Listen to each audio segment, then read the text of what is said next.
Time to consult the real experts. Aliens again? Another celebrity scandal? The stock market did what? Hello? Hi there. Hello? Hello? Hello? This is Danny from Mysterious Things Tarot, where I bring you the week's news headlines, and we try to make some sense of them through some tarot. So we're going to do a quick-ish update on Venezuela. And I think we're going to call this segment Follow the Money. So I'm going to lay out what happened this week and why it matters. So the U.S. break with Nicolas Maduro really starts with the 2018 election. The U.S. never recognized Maduro's re-election as legitimate. Yeah, I know that's pretty ironic. Trump would lose 2 years later and still refuses to accept it to this day. Excuse me.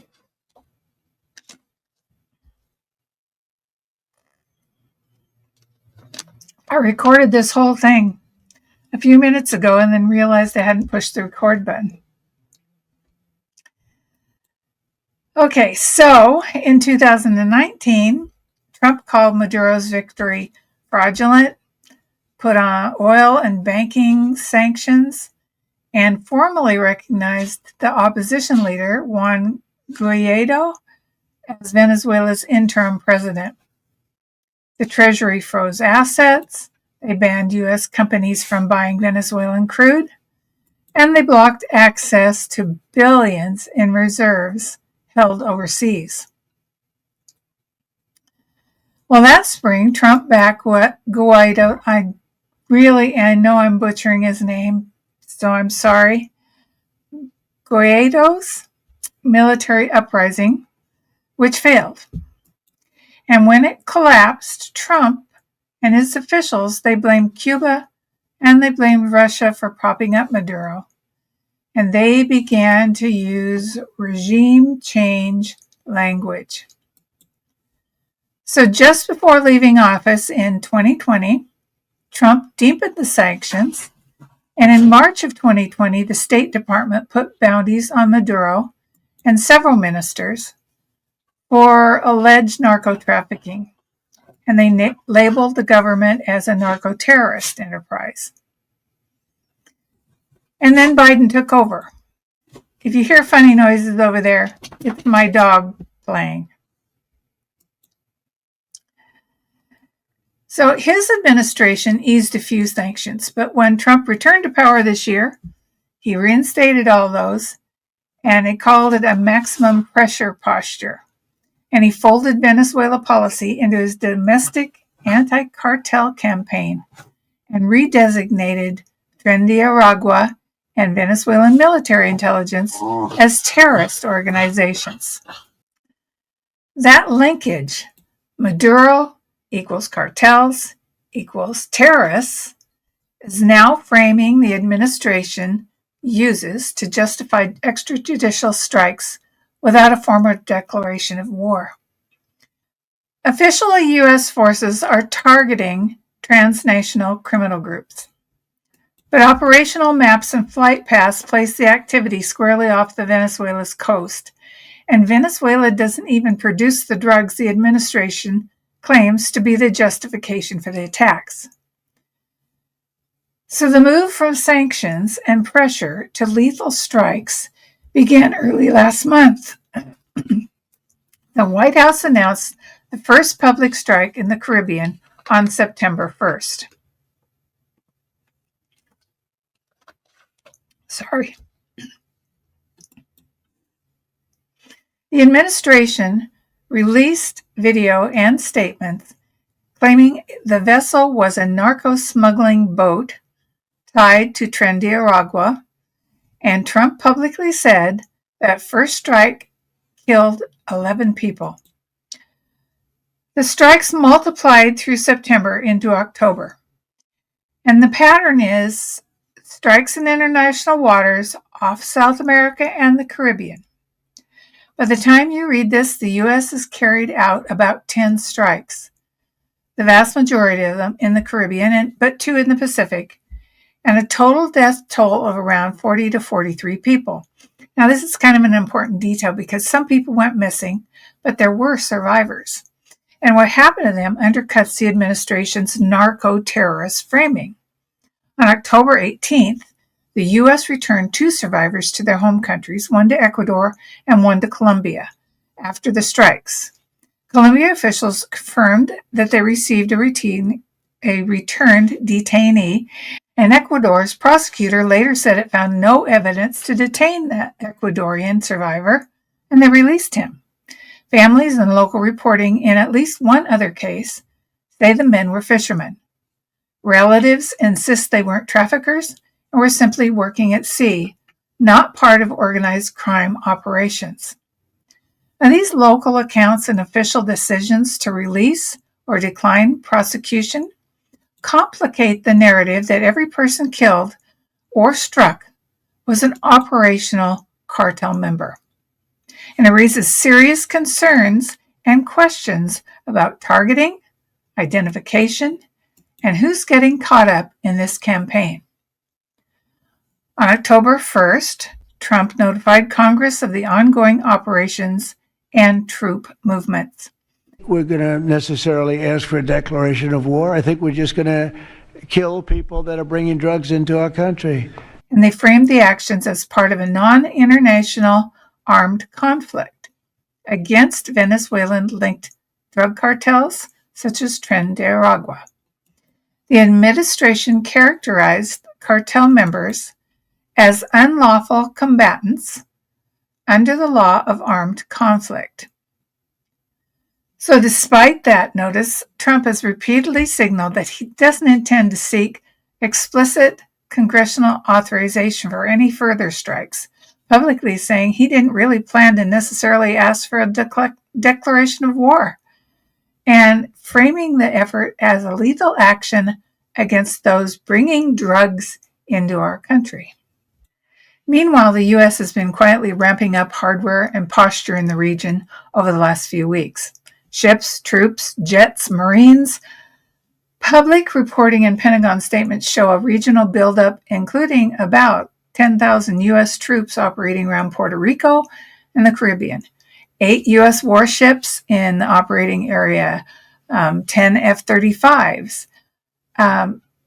There's also even one nuclear-powered fast attack submarine. And there are additional reconnaissance assets like reefer drones and maritime patrol aircraft. Those are for surveillance and targeting. They have 2 Iwo Jima amphibious-ready groups with the 22nd Marine Expeditionary Unit positioned in the Virgin Islands as a rapid reaction force.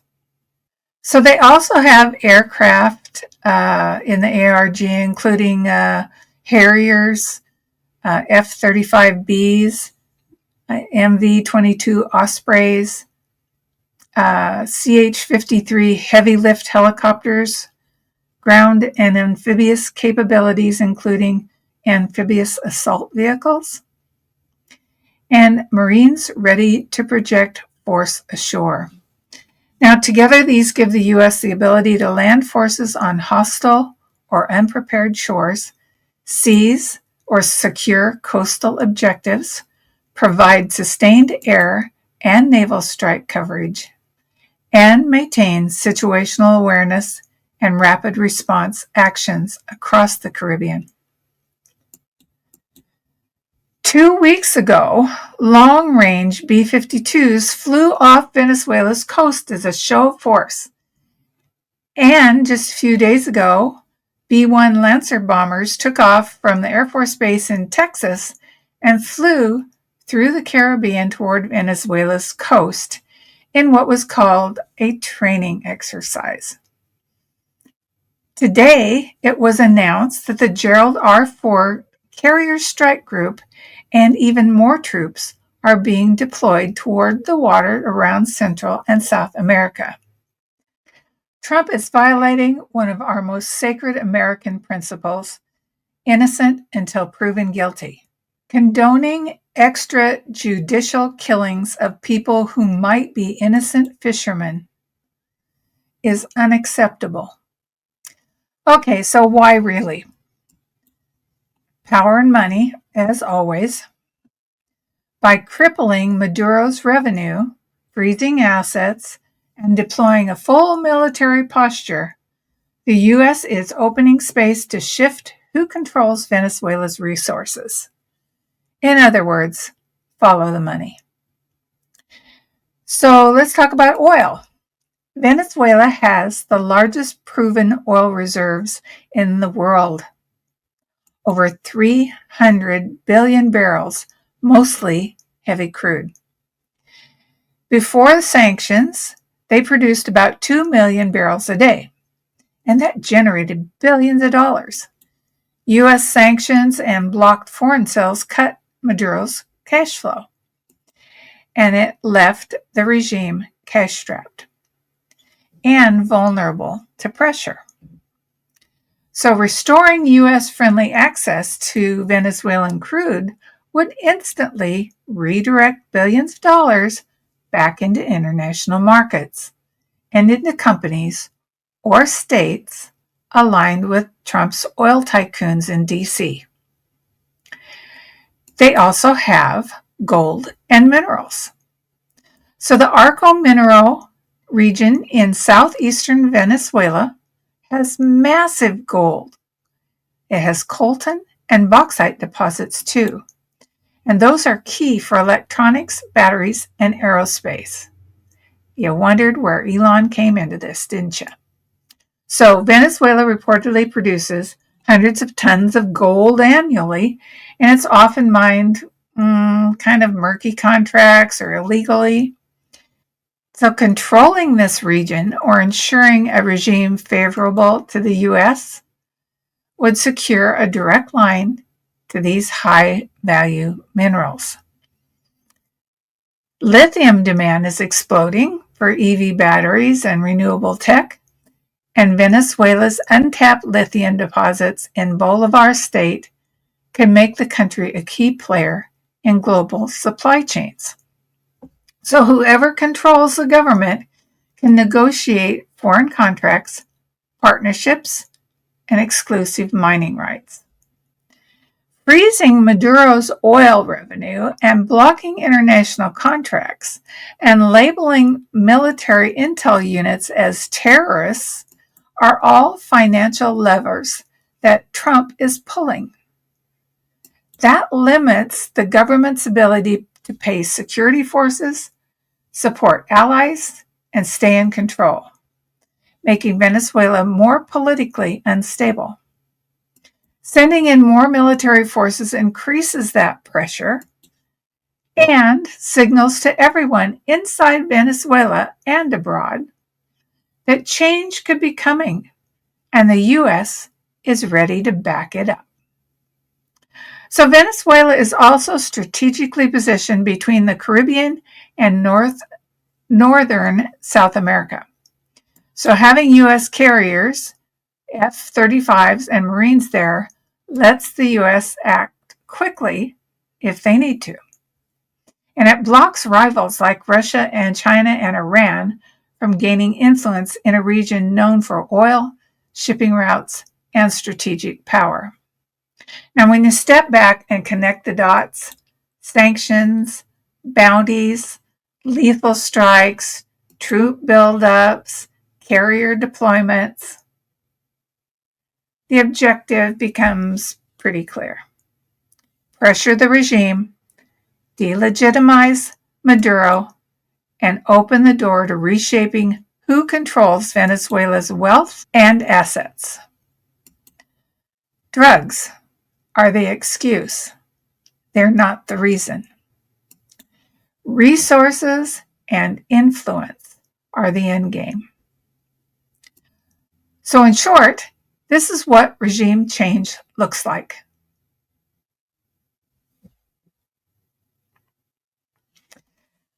So now I'm going to pull a few cards. Let me turn this off. I'm going to pull a few cards, and I'm going to use my personal deck. My deck that I created. And it is available online I will link where below. Okay, so I'm going to use this, and I'm going to ask, is this Trump just posturing, or is he really going to start a war with Venezuela? Is Trump just posturing, or is he going to start a war with Venezuela? Trump going to start a war.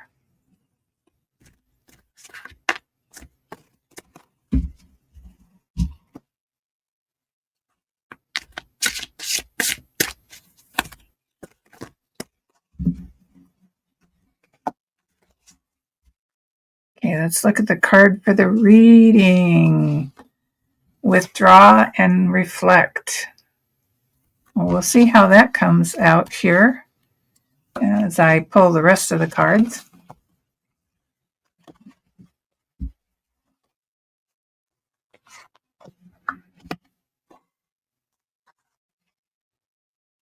Okay, it starts out with the energy around this is recharge and restore. So there's a lot of energy about getting things into place. There's a lot of movement there. I think this isn't the end of what's going to go on in there. There's just a lot of energy there. And along with that is this emotional bond. So I think he's really trying to pressure Maduro to into some sort of an agreement. And if he does not agree, this pressure is, look, you agree with us, or we will agree with us, or we'll remove you. Yeah, it does not look like this is a good situation. This is a fortune favors you card. This is bad energy. People in the U.S. don't like it. They want American values to be upheld, and they don't like the killing of the innocent fishermen, or the fishermen, at least until we find out if they're innocent or not. People aren't liking this. So the energy around this is really not good. We want to take care of ourselves. We do not want a conflict. And that my belief in the impossible card is they don't. They don't believe in what he's doing.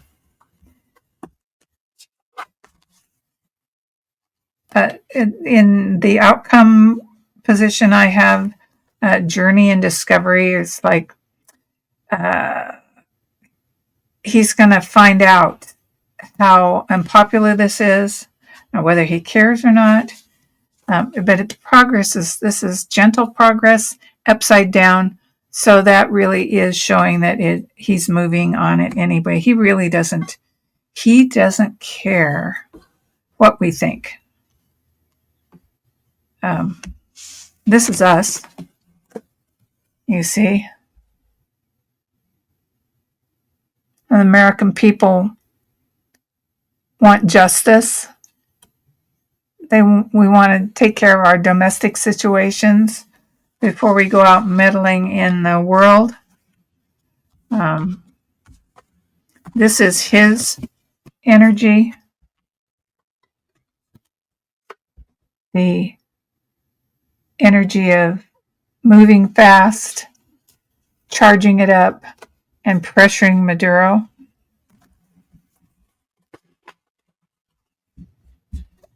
Let's see how Maduro is feeling about this.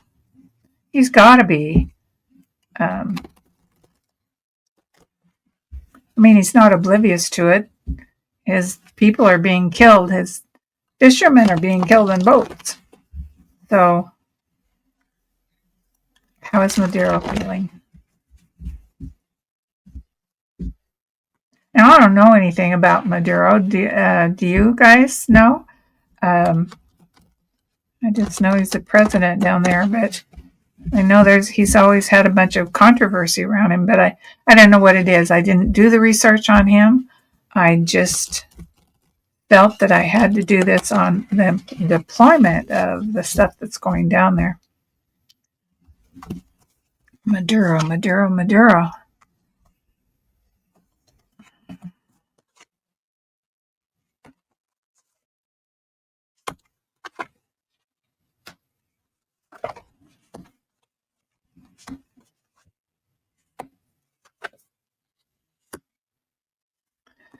Okay, so almost dropped all those cards right in the floor. Okay, that from his point of view, they're offering him stuff. This consider all of your options, right? Consider your options, and he's not. He's got one option, and that's staying in office. And he's, he doesn't want to take this bad deal that Trump is trying to give him. A little more about that is reflect and withdraw, and that's upside down. So he can't withdraw. I think he's thinking that he has to stand strong against this. He's not willing to negotiate right now. Now, whether that's a good thing or a bad thing, I don't know. We have unforeseen outcomes. So there may be something coming here that none of us are seeing, that he may not be seeing. So he may not be seeing what's coming at him. And impacted by outside sources. So he really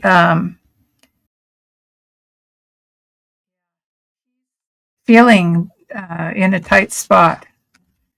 He's not sure what or where what is coming or in which direction it's coming. But when you're sitting on a big pile of resources like that, you're always having to defend it. Unlucky Gamble. I think he's going to make some kind of a move that he thinks might work, and I don't think it's going to work. So we have the Fortune Favors You card, and it's upside down. And in the ultimate outcome, I have professional growth. So there's some, he's going to try this move, and it's not going to work. So then he's going to take some other tactics, maybe he'll align with another country that's not trying to bomb him out of the country, not trying to change his regime. Maybe he'll try to, is Trump going to get us into a war with China or Iran or someone else?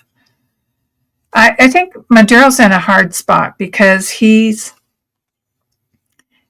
there are all these superpowers in the world that want his resources, and because of the way we've cut him and his country down to nothing with sanctions and things, he has not got the ability to fight back. So he's going to have to make some kind of deal with somebody. Okay. This says this is rapidly progressing. So yeah, I wouldn't be surprised. Maduro thinks he's got to move. He may try to take it. I think we need to really watch this because this is all happening so quickly. It might be within days. Very interesting. I wouldn't think that he thought he had to move, but he may. Okay, guys, I just had to pop in here to do this on Venezuela because it's just a fast-moving story. So I'll be doing the Sunday reading tomorrow, and I'll see you there, hopefully. Bye-bye.